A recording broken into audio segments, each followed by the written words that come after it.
सध्या जे काही वातावरण चाललेलं आहे, आधेमध्ये पाऊस येतो आहे, थंडी वाढते आहे किंवा वातावरण थोडंसं दूषित झालेलं आहे आणि अशा वेळी लहान बाळांना किंवा लहान मुलांना सर्दी होणं हे खूप जास्त कॉमन आहे.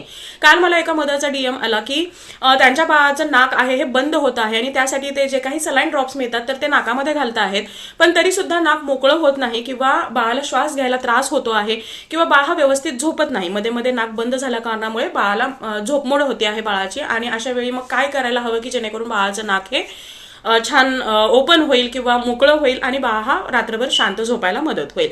तर लक्षात घ्या, जेव्हा लहान बाळ असतात तर त्यावेळी बाळ हे नॉर्मली झोपलेलं असतं आणि अशा वेळी मोठ्या मुलांच्या बाबतीमध्ये किंवा आपल्या बाबतीमध्ये नाकामध्ये साठलेलं जे काही म्युकस आहे हे आपण शिंकरून बाहेर काढतो किंवा ते तेवढ्या प्रमाणामध्ये साठला जात नाही, तो बऱ्यापैकी घशामध्ये किंवा गळ्यामध्ये असा अडकलेला असतो. पण हे जे लहान बाळ आहेत हे नेहमी झोपल्या असल्यामुळे हा जो कफ आहे हा नाकामध्ये येतो आणि तिथेच वाळतो किंवा साठून राहतो आणि त्या कारणामुळे बाळाचं नाक हे बंद होतं. आता हे बंद झालेलं नाक हे ओपन करण्यासाठी, मोकळं करण्यासाठी डॉक्टर तुम्हाला जे काही सलाईन ड्रॉप्स आहेत हे देतात, परंतु हे दिल्यानंतर हे कशा पद्धतीने टाकायचं आहे, काय काळजी घ्यायची आहे, या गोष्टी मात्र तुम्हाला लक्षात घेणं गरजेचं आहे. तुम्ही सलाईन ड्रॉप्स तुम्ही बाळाला दिवसातून कितीही वेळा टाका. जेव्हा जेव्हा बाळाच्या नाकामध्ये तुम्हाला असं काहीतरी म्युकस दिसतो आहे, वाळलेला आहे किंवा बाळाचं नाक बंद झालेलं आहे, तर त्यावेळी तुम्ही सलाईन ड्रॉप्स टाकू शकता.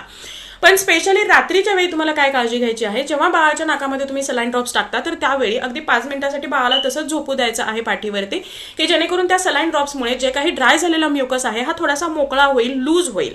आणि त्यानंतर तुम्हाला बाळाला टमी टाइम द्यायचा आहे, म्हणजेच बाळाचं नाक हे खालच्या साईडला आलं पाहिजे. जे काही मोकळा झालेला म्युकस आहे हा बाहेर सुद्धा पडणं गरजेचं आहे.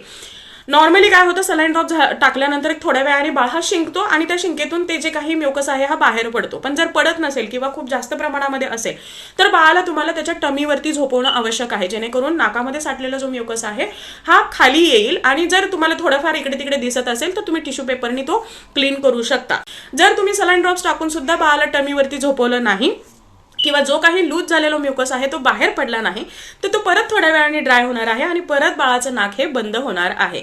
रात्रभर बाळाने शांत झोपण्यासाठी बाळाला सलाईन ड्रॉप्स टाकून थोडा वेळ पालथही झोपवा, पोटावर झोपवा आणि बाळाचं नाक एकदा छान असं मोकळं होऊ द्या, मग बाळाला छान झोप यायला मदत होईल.